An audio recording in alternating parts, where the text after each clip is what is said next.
जगज्जालपालं खचत्कण्ठमालं शरच्चन्द्रबालं महादैत्यकालं नभो नीलकायं दुरावारमायं सुपद्मासहायं भजेऽहं भजेऽहम् सदाम्बोधिवासं गलत्पुष्पहासं जगत्सन्निवासं शतादित्यवासं गदाचक्रशस्त्रं लसत्पीतवस्त्रं हसच्चारुवक्त्रं भजेऽहं भजेऽहम्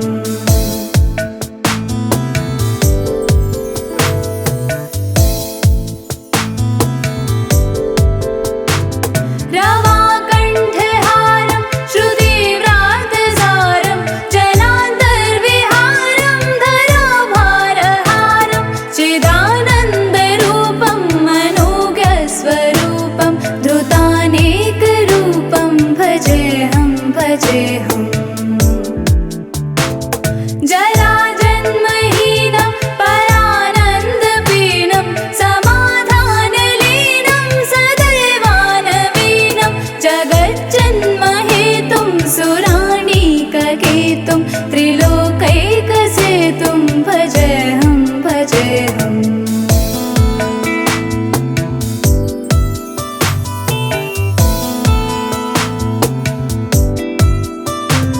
कृतां नायगानं खगादीशयानं विमुक्तिर्निदानं हरारातिमानं स्वभक्तानुकूलं जगत्प्रेक्षमूलं निरस्तार्थशूलं भजेऽहं भजेऽहम् समस्तामरेशं द्विरेफापक्लेशं जगद्विम्बुलेशं हृदाकाशदेशं सदा दिव्यदेहं विमुक्ताखिलेहं सुवैकुण्ठगेहं भजेऽहं भजेऽहम्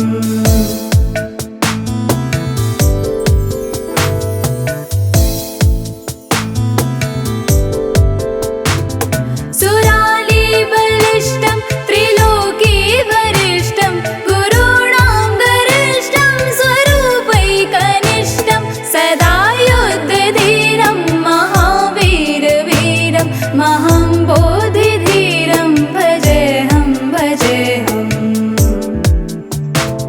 रवावामभागं तलानग्ननागं कृतादीनयागं गतारागरागं मुनीन्द्रैः सुगीतं सुरैः सम्परीतं गुणोदैरतीतं भजेऽहं भजेऽहम्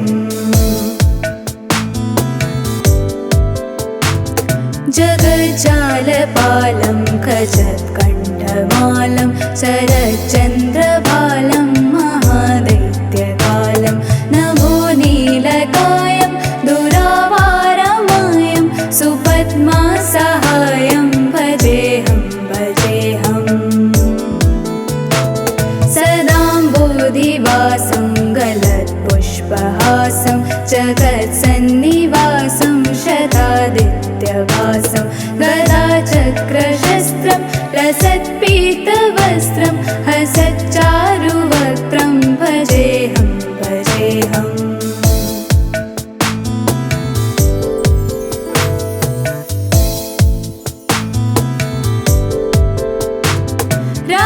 रवाकण्ठहारं श्रुतिव्रातसारं जनान्तर्विहारं धराभारहारं चिदानन्दरूपं मनोज्ञस्वरूपं धृतानेकरूपं भजेऽहं भजेऽहम् जराजन्महीनं परानन्दपीनं समाधानलीनं सदैवानवीनं जगज्जन्महेतुं सुराणीककेतुं त्रिलोकैकसेतुं भजेऽहं भजेऽहम्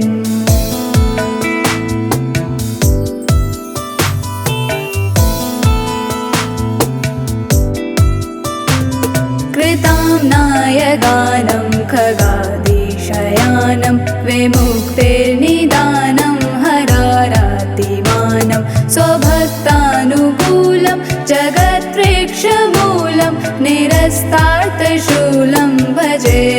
भजेऽहम् समस्तामरेशं द्विरेवावक्लेशं जगद्विम्बुलेशं हृदाकाशदेशं सदा दिव्यदेहं विमुक्ताखिलेऽहं सुवैकुण्ठगेहं भजेऽहं भजेऽहम्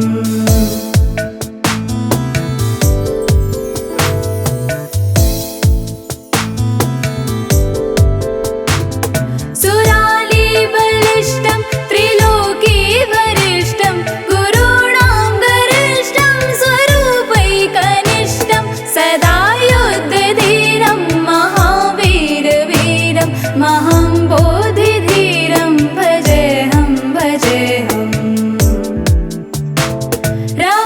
रमावामभागं तलानग्ननागं कृतादिदयागं गतारागरागं मुनीन्द्रैः सुगीतं सुरैः सम्परीतं गुणोदैरतीतं भजेऽहं भजेऽहम्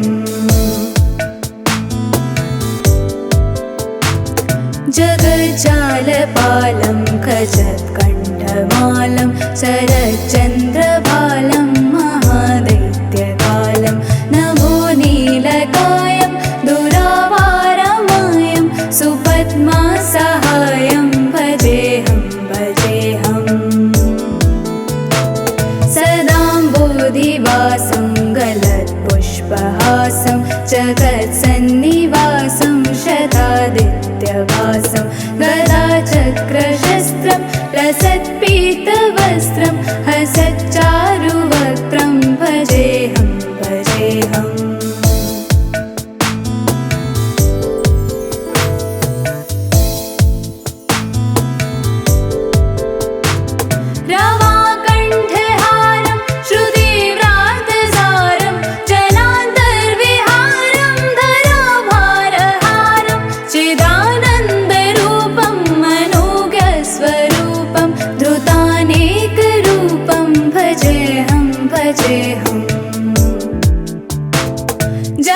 जराजन्महीनं परानन्दपीनं समाधानलीनं सदैवानवीनं जगज्जन्महेतुं सुराणीककेतुं त्रिलोकैकसेतुं भजेऽहं भजेऽहम्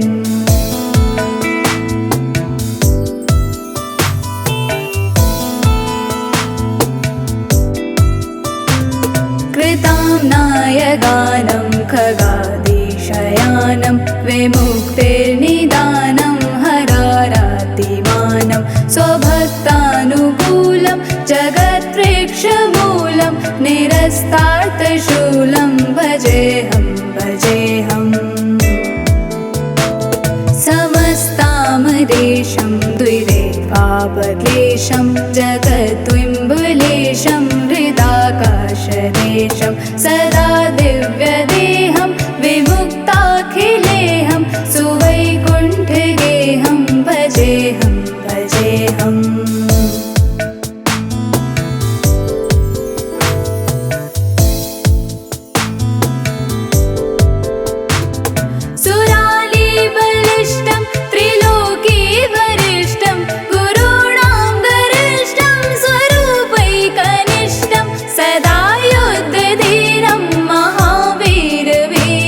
महं बोधिधीरं भजेऽहं भजेऽहम्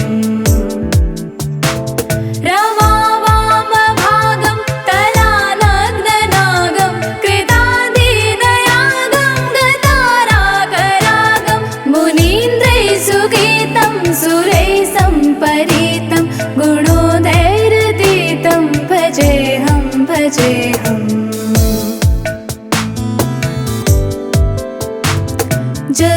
जगज्जालपालं खजत्कण्ठमालं शरच्चन्द्रबालं महादैत्यकालं नभो नीलकायं दुरावारमायं सुपद्मासहायं भजेऽहं भजेऽहम्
स्वभक्तानुकूलं जगत्प्रेक्षमूलं निरस्तार्थशूलं भजेऽहं भजेऽहम्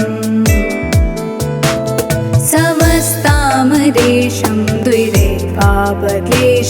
जगद्विम्बुलेशं हृदाकाशदेशं सदा दिव्यदेहं विमुक्ताखिलेऽहं सुवैकुण्ठगेहं भजेऽहं भजेऽहम्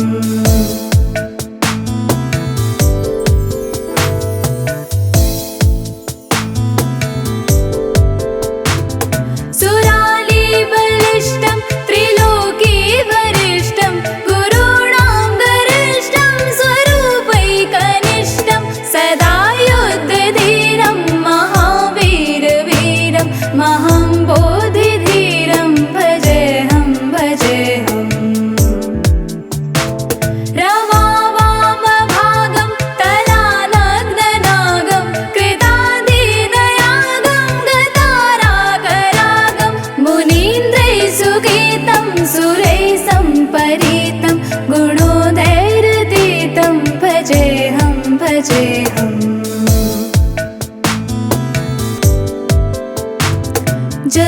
जगज्जालपालं खजत्कण्ठमालं शरच्चन्द्रबालं महादैत्यकालं नभो नीलकायं दुरावारमायं सुपद्मासहायं भजेऽहं भजेऽहम्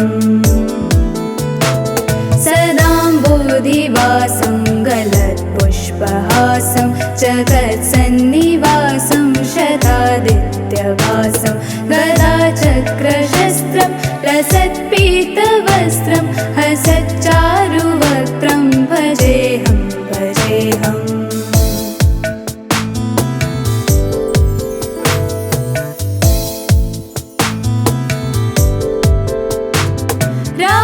रवाकण्ठहारं श्रुतिव्रातसारं जलान्तर्विहारं धराभारहारं चिदानन्दरूपं मनोज्ञस्वरूपं धृतानेकरूपं भजेऽहं भजेऽहम् जराजन्महीनं परानन्दपीनं समाधानलीनं सदैवानवीनं जगज्जन्महेतुं सुराणीककेतुं त्रिलोकैकसेतुं भजेऽहं भजेऽहम्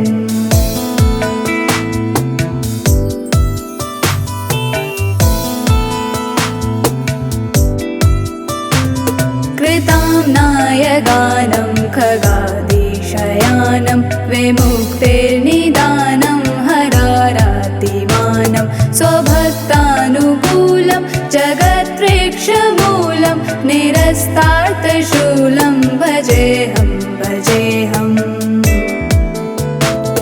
समस्तामरेशं द्विरेवापक्लेशं जगद्विम्बुलेशं हृदाकाशदेशं सदा दिव्यदेहं विमुक्ताखिलेऽहं सुवैकुण्ठगेहं भजेऽहं भजेऽहम्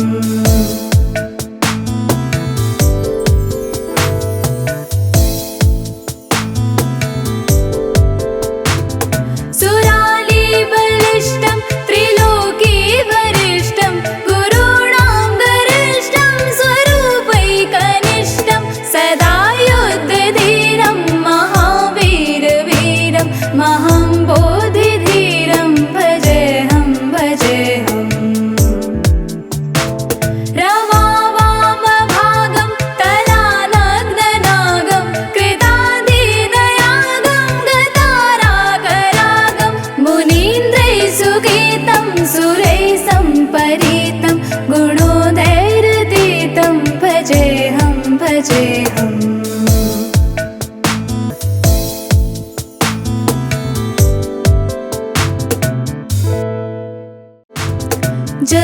जगज्जालपालं खजत्कण्ठमालं शरच्चन्द्रबालं महादैत्यकालं नभो नीलकायं दुरावारमायं सुपद्मासहायं भजेऽहं भजेऽहम्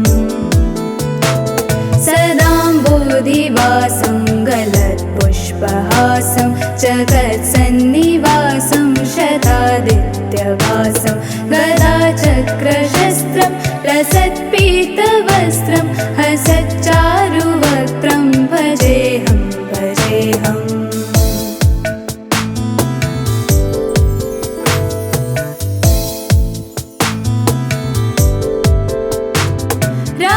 रवाकण्ठहारं श्रुतिव्रातसारं जनान्तर्विहारं धराभारहारं चिदानन्दरूपं मनोज्ञस्वरूपं धृतानेकरूपं भजेऽहं भजेऽहम् जराजन्महीनं परानन्दपीनं समाधानलीनं सदैवानवीनं जगज्जन्महेतुं सुराणीककेतुं त्रिलोकैकसेतुं भजेऽहं भजेऽहम्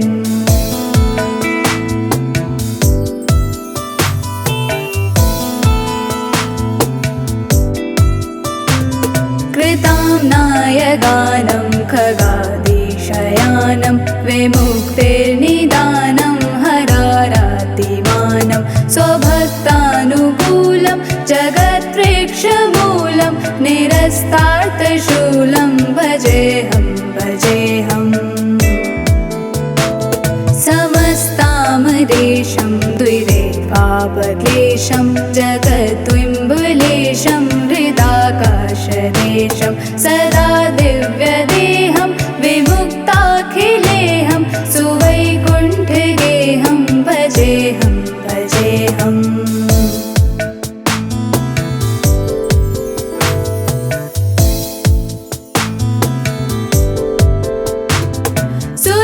सुरालीबलिष्ठं त्रिलोकीवरिष्ठं गुरूणां गरिष्ठं स्वरूपैकनिष्ठं सदा युद्धधीरं महावीरवीरं महाम्बोधिधीरं भजेऽहं भजेऽहम् रमावामभागं तलानग्ननागं कृतादिदयागं गतारागरागं मुनीन्द्रैः सुगीतं सुरैः सम्परीतं गुणोदैरतीतं भजेऽहं भजेऽहम्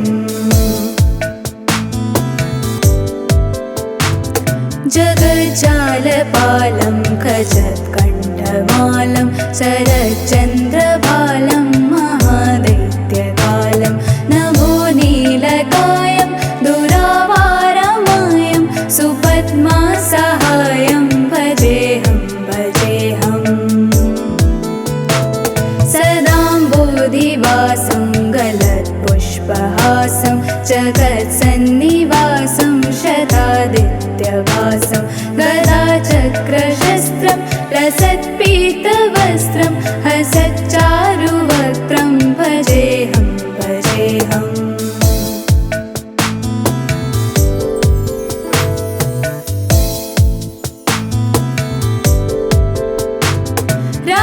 रवाकण्ठहारं श्रुतिव्रातसारं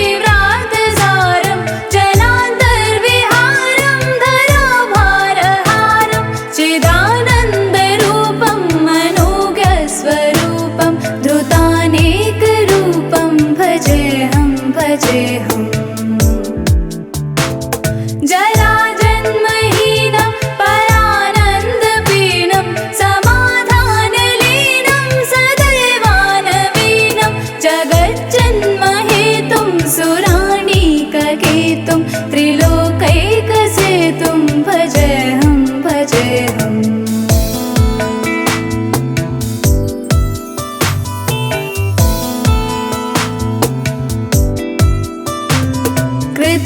कृताम्नायगानं खगादिशयानं विमुक्तिर्निदानं हरारातिमानं स्वभक्तानुकूलं जगत्प्रेक्षमूलं निरस्तार्थशूलं भजेऽहं भजेऽहम्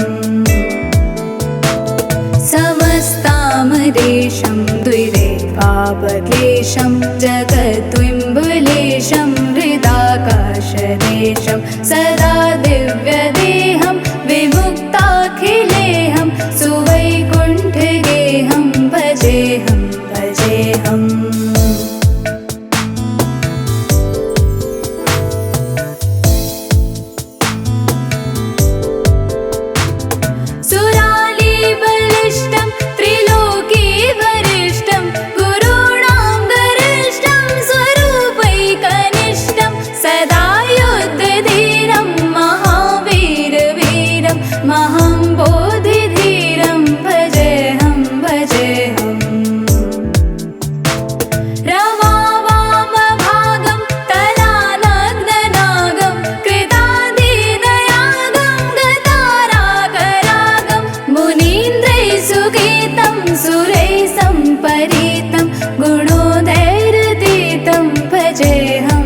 भजे